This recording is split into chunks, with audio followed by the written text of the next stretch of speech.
making her first in-person appearance here on the Scott Sand Show, Toledo Rockets women's basketball head coach Ginny Boggess. It's great to finally meet you. So good to be here. Great to meet you. This studio is amazing. Oh, thank Beautiful. you. Oh, you know what I could do? I forgot I could do this. I don't know if you already did a selfie, but let me give you a little bit of atmosphere if I can, and it's not going to let me because of new technology. Oh, I hate when technology gets in the way. Bam! Ooh, go Rockets. Flash up the Toledo Rockets logo on all of our screens in here. Looks good on you. Thank you. Yeah, I love the midnight blue and gold. I'm an Alabama Crimson Tide fan coming from the South, but I cheer for the Rockets, obviously, here in Toledo. I dabble with some West Virginia Mountaineer enthusiasm, but yeah, Rockets through and through. So what I love about finally meeting you is to see the excitement in your face in person for being here, because I remember, if I could use the word giddy, you and I were on the phone when you drove up to Savage Arena that very first day in Toledo. That was a crazy day, a bit of a blur now looking back, but you weren't able to soak it all in because I kept asking you stupid questions. No, it was good. It was really good, and it was one of those surreal moments. I can't believe I get to be the head coach of such an incredible program, and now that I'm here and getting really inundated in the community and getting kind of oriented with the region, high school girls basketball and the league and all of the things that come along with taking over a position. We have a home now. I am so grateful and so thankful that this opportunity opened up and that I was able to step into it. So you're settling in. We were talking off the air. You got a house. You're able to feel like you've got a home in Toledo now. Absolutely. My dogs know their favorite little walking paths now, which way we're going. They're totally in charge of all things. What kind of dogs? So we have a 11-and-a-half-year-old Chihuahua Dachshund. We call him a Chiweenie. He's a Chihuahua Wiener mix, and he's a wild man. That's Milo. And then we have a 15-and-a-half-year-old Brussels Griffin. And so that's my. What is a Brussels Griffin? Do you remember that movie As Good as It Gets? No, not a fan. Helen Hunt, yeah, but I don't remember a dog in the movie. There's a little dog, Verdell. So she's one of those. That's really the only famous resident. But it's just like 12 pounds, big beard. You know, she looks like a rabid point guard. Do you bring them around campus and get so they can get treated like Ben, Kirk Herbstreit's dog? No, they're too old. They're just too old. So, do they get along with the other coaches' dogs? No, we haven't done that yet because Coach Jackie's dogs are big and they're a little bit older too. So we're like, let's just keep them separate. Sophie did fall in the pool like a couple days before we closed it, so that was a bit of a bummer. But other than that, we're thriving. Have you had a chance to do anything fun and see any of the city? A little bit. You know, they had me over to the zoo early on. I was down at Imagination Station a few nights ago for an event. I've done some stuff with the Humane Society, which is downtown. Went to a Mudheads game. A couple things. Not enough yet, but that's a year or two adventure. Mostly just meeting people. Hit the recruiting trail, running, sprinting. And so just really trying to make sure that we're in a position to be really successful for these 6 seniors in their last year. Yeah, it's got to be like, a busy season for you, a busy time of the year. It's a blur. This week I was kind of joking, but very serious, the busiest week of my professional career. We hosted our tip-off dinner on Wednesday night. We had over 400 people there. Thursday, we scrimmaged Notre Dame, so we had a game prep. Friday, we had the Hall of Fame dinner. Saturday, we had 9 recruits for the BG weekend, and I was in the dunk tank. And then Sunday, we had an exhibition, so another game prep. So been so fun, and I say all of those things smiling really big because that's why I came to Toledo. I wanted to be at a place where women's basketball was important, and I'm really feeling that love for our program from this community. And the season's here. I mean, you've been playing exhibition games already. The first regular season game is Monday night. Yes, it's knocking. Here it is. And, fate would have it. We will play Marshall University, which is from Huntington, West Virginia. I was born in Huntington, West Virginia, raised just about 45 minutes from there in a town called Hamlin. So, of course, fate would have it. We'll take on the Thundering Herd. So that'll be really fun. So you're trying to get accustomed to the team, trying to institute your own culture with the team, trying to get familiar with MAC and with the players in the area, the new opponents. You've got a whole new slate of opponents to play now that you're in Toledo. All of that, as you said, it has to be a blur. What are your days like? I don't know. No, I'm just kidding. I'm very calendar dependent right now. My wife's like, what do we have tonight? And it's a we, which is like, because we're all on board. Like, it's a heavy lift for all of us. But no, it's so fun. If, people like you weren't inviting me down, that would be a problem, right? If recruits weren't calling and wanting to visit, that'd be a problem. So these are quote unquote good problems to have. And I've said it many times, but I always leave these encounters energized. It's never deflating or defeating or exhausting. It's always energizing that the passion for a program is there. And it's kind of insane. I found myself saying this weekend to a couple of the prospects we had on campus. It's insane to say something about a program like Toledo women's basketball, like to suggest that we have potential.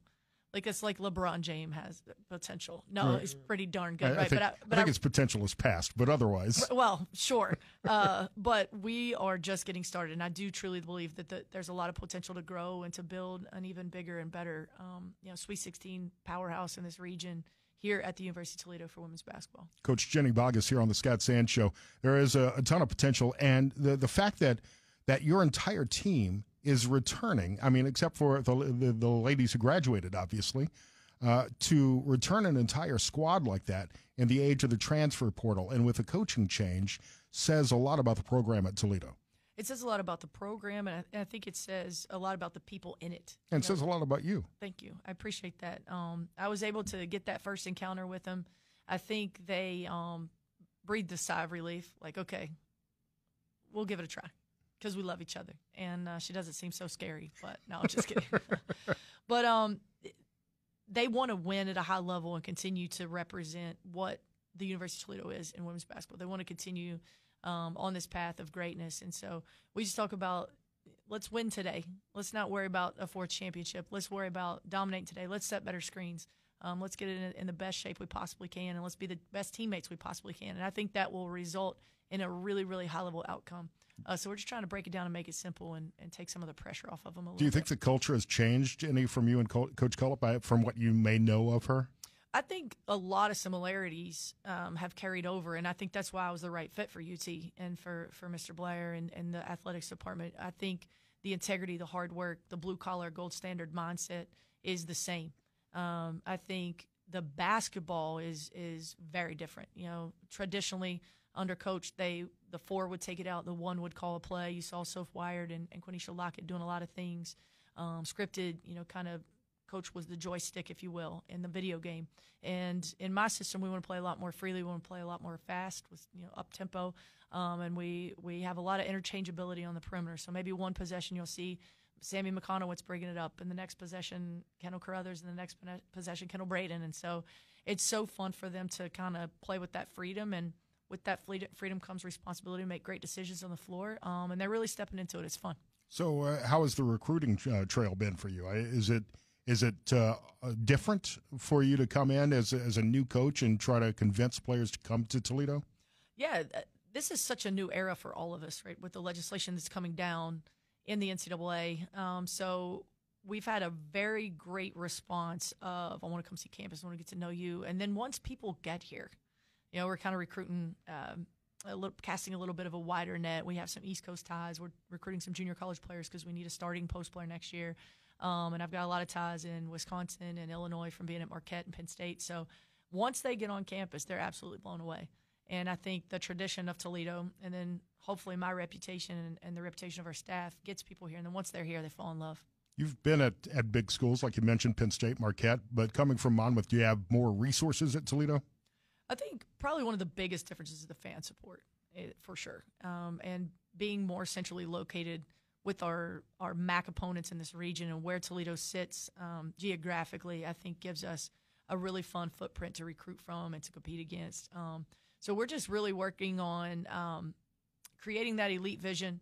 And then I think the opportunities for NIL and sponsorship here in the city of Toledo and the partnerships that we're working on building to continue to get the best players that we possibly can to drive this forward, I think would be the most unique opportunities, different from what we had in the past. And the NIL situation is just really the Wild West right now. And look, as a guy coming from SEC areas and you're playing in the Big Ten, there's going to be more money at those schools. Let's be honest. But I think players can come to Toledo, football, basketball, soccer, any other sport, and have an opportunity to start, to play, to make a difference, and get recognized. The downside of that is you might lose them after a couple of years. For sure. We talk a lot about impact and development. And, you hear the other coaches in our program, in our athletics program and department talk about those same things. Like, you could come here and have an impact right away. You're going to get developed. You're going to be special. You're going to be important. And those are things that players want. I think the NIL part comes in. We have to make it make sense. It can't be a $100,000 discrepancy. Right. Yeah, here's your Rolex. Thanks. Yeah. No, that doesn't happen. We've just got to get somewhere close, and then we've got to create an environment where, and we do at Toledo, where they have all of the things that they need: charter flights, nutrition, mental performance resources, mental health resources, tutoring, all the things that make an athletics department next level. We have, and so now we just have to get them here and share it. Rockets basketball coach Ginny Boggess here on the Scott Sands Show.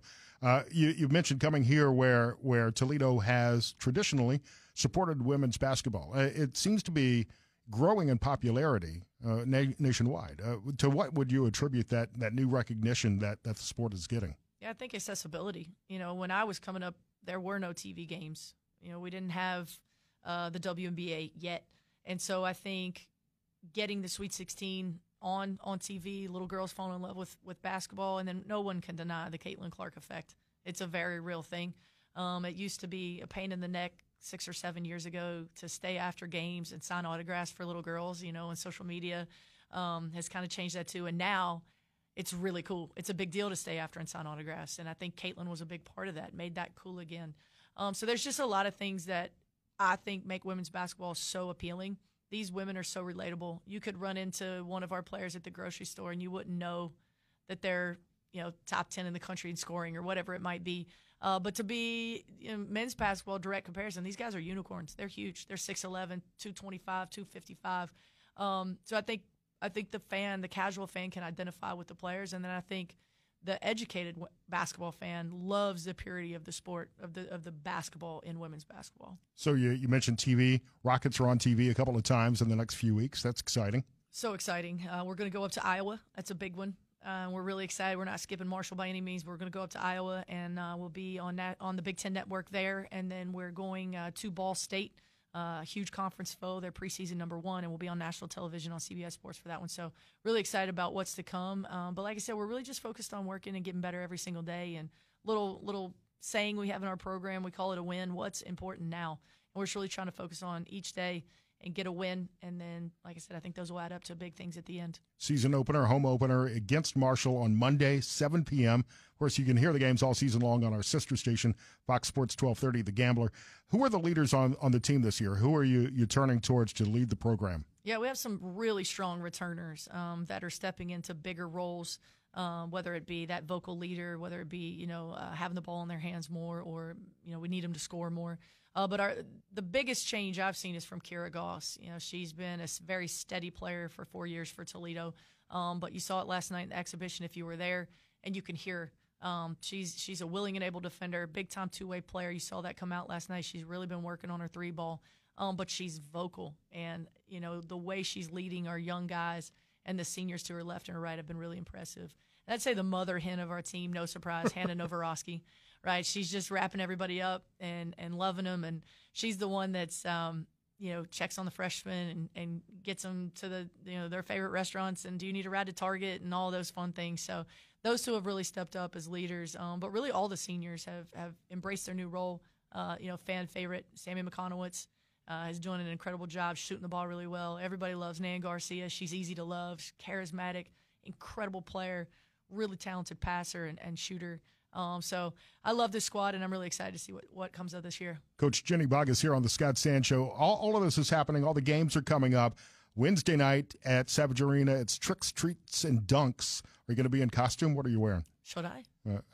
Sure. I'm not gonna tell you what to wear. You're but like, not my role. I love it. Everyone's probably laughing at me right now. I do have a costume. We'll see if we bust it out. I dressed up last weekend. We went over to UTMC and did a trunks and treats kind of thing, and my wife and I were Bert and Ernie, so that was cute. That was nice. Really fun. Everybody, some children were scared of us. Most of them loved us. But I do have a different costume that I'm thinking about busting out. So we'll see. I'll talk to TK over on the men's side, see what he's doing. And that would be cute. Yeah. Do a couple's costume with Coach Walchik. I doubt that. Come will on. happen, but I don't want to be the only one. Don't make me get him on the phone. Let's make that happen. What's your favorite Halloween candy? That's a hard one. I love the pumpkin Reese's. Ooh, nice. Specifically white chocolate. I don't think I've had those. I'm sorry. I'll bring you someday. Thanks. Yeah. And you're in Sylvania now, so the neighborhood will be expecting full-size candy bars on Halloween night. 100%. Actually, on my way to work this morning, I texted the neighbor out back, and I was like, hey, I'm supposed to hit Costco on the way home. How many kids do we get? So I had to get like I need a head count here. yeah, I need to know what's going on. It snowed here last year on Halloween. It did. Correct? It's going to be like 80 Wednesday night, tomorrow and Wednesday. Yeah. But it could very well be 20 next year on Halloween. Anything could happen. But they were like, well, we usually get about 100, 125 kids. But last year, because of the snow, and I was like, the snow? Question mark. Are you a snowbird?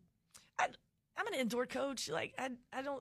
When I got to Marquette, they said there is no bad weather, just bad clothing. Like so, I just kind of grabbed onto that. I think it is what it is. We play inside. I'm grateful for that. I love boots and scarves and cute jackets, and so I love to dress for fall and winter. So I don't know. I came from the South when I moved up to Indianapolis and now here, so I was not used to the snow at all. But as a fat kid, I like wearing a jacket. It covers up a little bit of the gut. We all went there. No, I was at Jacksonville University for 5 years, and my running line was, I'm never going anywhere where the first day they hand you an embroidered parka. Like if I need a down jacket with the logo, I'm not going. So then I went from there to Columbia to Marquette. Yeah, so God's laughing at me. I ate those words. When you moved to Toledo, they check your suspension for the potholes. Yes, is what they do. Yes, thank you, Grogan, for the beautiful dodge. Coach Ginny Boggess, the first home game, season opener, Monday night, 7 o'clock, Savage Arena. It's Marshall, and some big games coming up. You mentioned the game at Iowa. Northern Kentucky comes to town on the 17th. Long Beach on the 22nd. You're at Navy on the 30th. And at number 18, Maryland, coming into town to start the month of December. Let's get after it.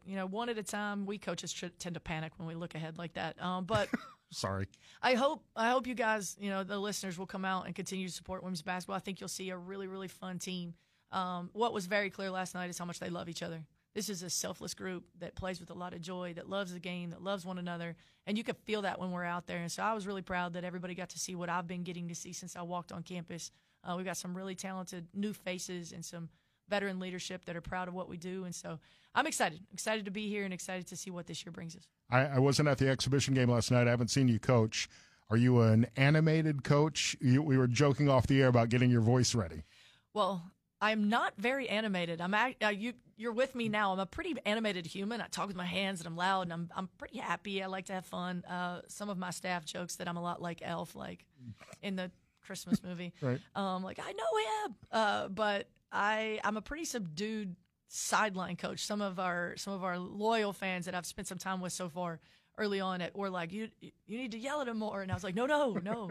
We'll coach and practice, and the game is their time. But yeah, I try to give positive feedback, try to remind players what they can do, not what they can't do. Really work hard on adjustments, and I want to be someone who is solutions-based and tries to help give them the answers so they can figure it out and have success. I really believe no one's messing up on purpose. I've never understood all the way back to when I played why you yelled at me for turning it over. I certainly didn't do that on purpose. Like, dude, I did not blow that layup because I missed you yelling. Like, how good were you? Decent. I was a good role player, and I went to the right level. I played with an All-American each year at Wingate and was happy to give them the rock and shoot open threes when I need to. I rebounded well. I was really good vision. I always understood it better than I played it. Coach Ginny Boggess, it's great to meet you. You're going to have a lot of success here in Toledo. Thank you, sir. Thanks for having me.